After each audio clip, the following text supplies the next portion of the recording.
Hello friends, welcome back to my YouTube channel. दोस्तों, all in one series की दूसरी class में आप सभी का बहुत बहुत स्वागत है। दोस्तों, ये सीरीज आगे आने वाले सभी एग्ज़ाम्स के लिए हेल्पफुल होंगी। तो चलिए शुरू करते हैं। पहले है भारतीय इतिहास। वह कौन सा स्तंभ है जिसमें अशोक ने स्वयं को मगध का सम्राट बताया है? तो सही उत्तर है भाबरू स्तंभ। दोस्तों, जो कि राजस्थान में है, भाबरू स्तंभ में अशोक ने स्वयं को मगध का सम्राट बताया है। दोस्तों, अशोक जो था वो भारतीय उपमहाद्वीप का पहला ऐसा शासक था जो कि अभिलेखों के माध्यम से शासन करता था, यानी अभिलेखों के माध्यम से अपने शासन के आदेश जारी करता था। अशोक के जो अभिलेख हैं वो प्राकृत भाषा में हैं और उनकी लिपि है ब्राह्मी। तो प्राकृत भाषा और ब्राह्मी लिपि में अशोक के अभिलेख मिलते हैं।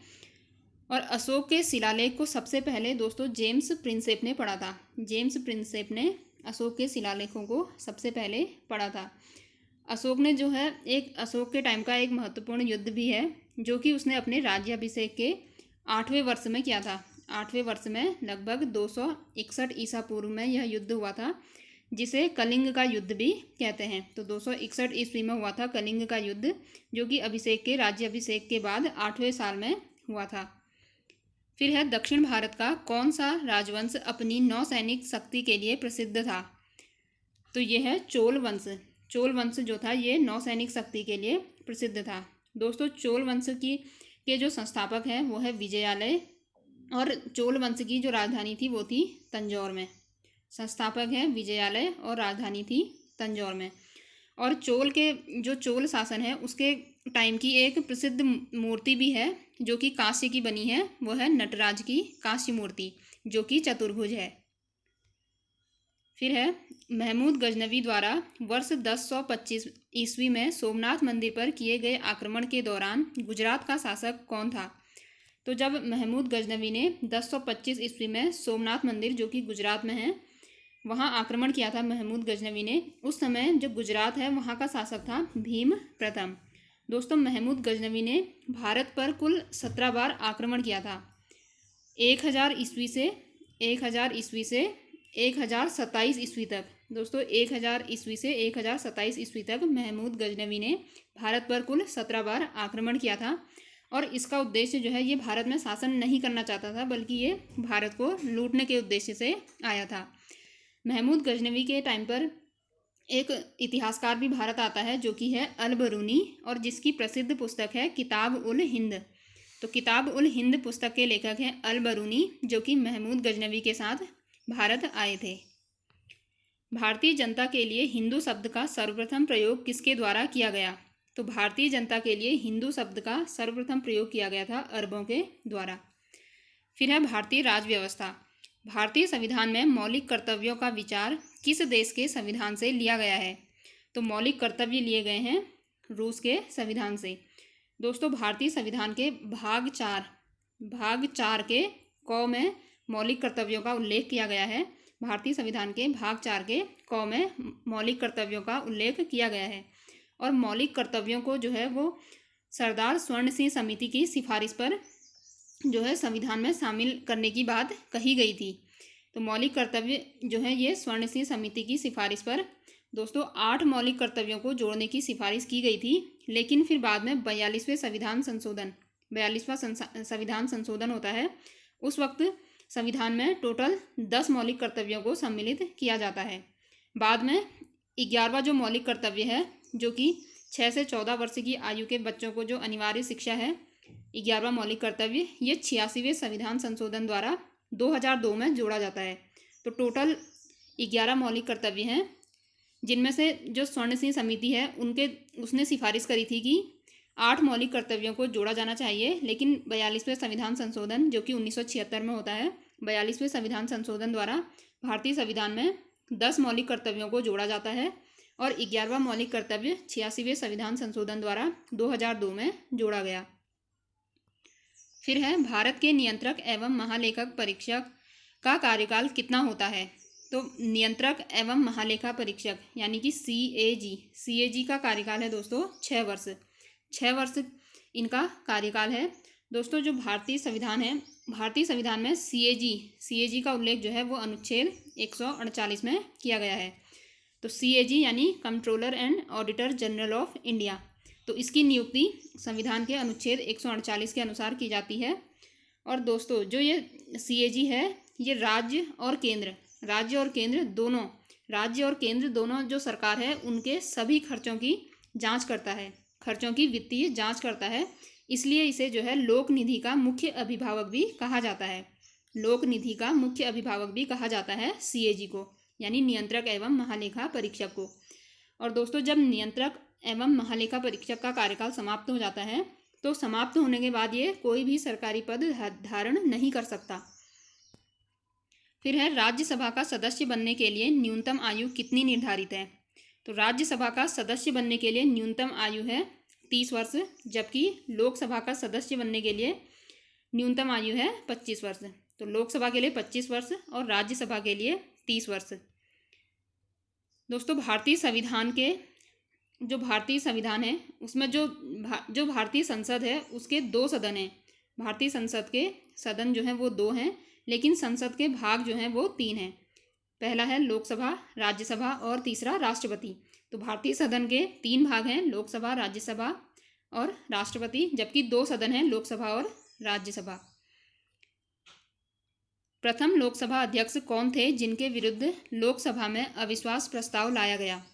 तो प्रथम लोकसभा अध्यक्ष भारत के जो प्रथम लोकसभा अध्यक्ष थे वो GV मावलंकर थे और इन्हीं के विरुद्ध लोकसभा में अविश्वास प्रस्ताव लाया गया था। अब है भारत का भूगोल। दक्षिण भारत की सबसे ऊंची चोटी कौन सी है। तो दक्षिण भारत की सबसे ऊंची चोटी है अनाईमुड़ी, जो कि केरल में है। दोस्तों इसकी ऊंचाई है 2695 मीटर। 2695 मीटर है दक्षिण भारत की सबसे ऊंची चोटी अनाईमुड़ी की। और भारत की सबसे ऊंची चोटी वो है K2, जिसे गॉडविन ऑस्टिन भी कहते हैं, जिसकी ऊंचाई है 8611 मीटर। तो भारत की सबसे ऊंची चोटी है K2, गॉडविन ऑस्टिन भी कहते हैं इसे। इसकी ऊंचाई है 8611 मीटर, जो कि लद्दाख में है। उसके अलावा अगर विश्व की सबसे ऊंची चोटी की बात करें तो वो है एवरेस्ट, जो कि नेपाल में है। एवरेस्ट जिसे सागर माथा भी कहते हैं। तो विश्व की सबसे ऊंची चोटी है एवरेस्ट, जिसकी ऊंचाई है 8848 मीटर। ये नेपाल में है। फिर है 17वीं वन रिपोर्ट के अनुसार वन क्षेत्रफल में वृद्धि वाला शीर्ष राज्य कौन सा है। तो 17वीं वन रिपोर्ट के अनुसार जो वन क्षेत्रफल में वृद्धि हुई, सबसे ज़्यादा वृद्धि हुई है आंध्र प्रदेश में, जो कि 647 वर्ग किलोमीटर की वृद्धि हुई है। उसके बाद हुई तेलंगाना में 632 वर्ग किलोमीटर, फिर हुई उड़ीसा में 537 वर्ग किलोमीटर। तो सबसे ज़्यादा वन क्षेत्रफल में वृद्धि करने वाला राज्य है आंध्र प्रदेश। दोस्तों क्षेत्रफल के अनुसार भारत में जो सर्वाधिक वन है वो है मध्य प्रदेश में। और प्रतिशत के आधार पर जो भारत में सर्वाधिक वन है वो है मिजोरम में।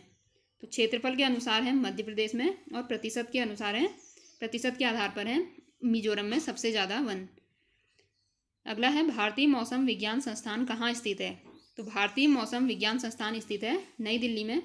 उसके अलावा कुछ और संस्थान की हम बात करते हैं, जैसे केंद्रीय औषधि अनुसंधान संस्थान ये लखनऊ में है, जो कि यूपी में है।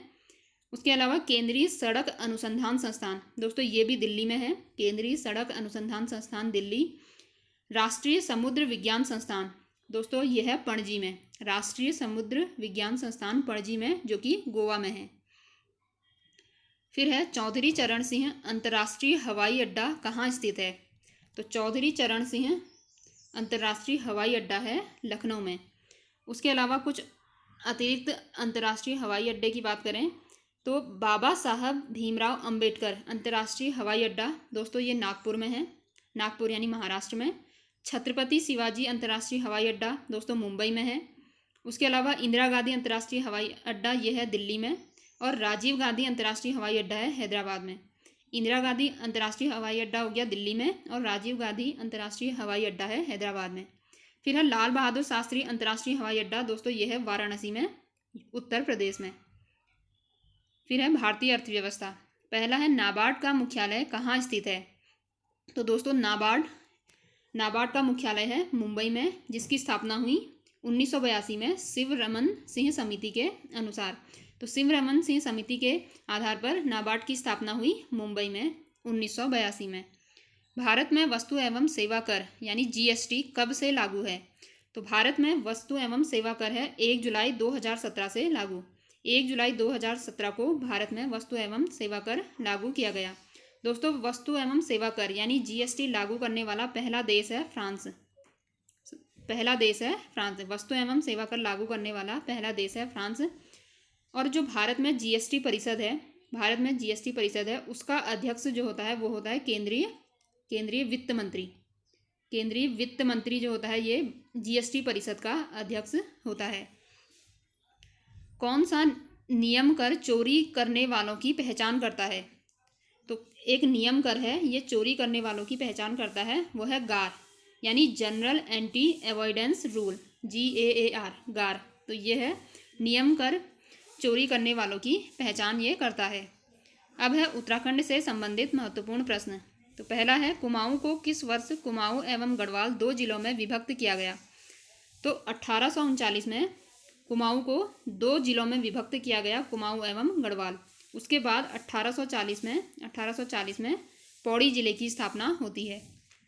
अल्मोड़ा में डिबेटिंग क्लब की स्थापना कब हुई थी? तो डिबेटिंग क्लब की स्थापना हुई है 1870 में।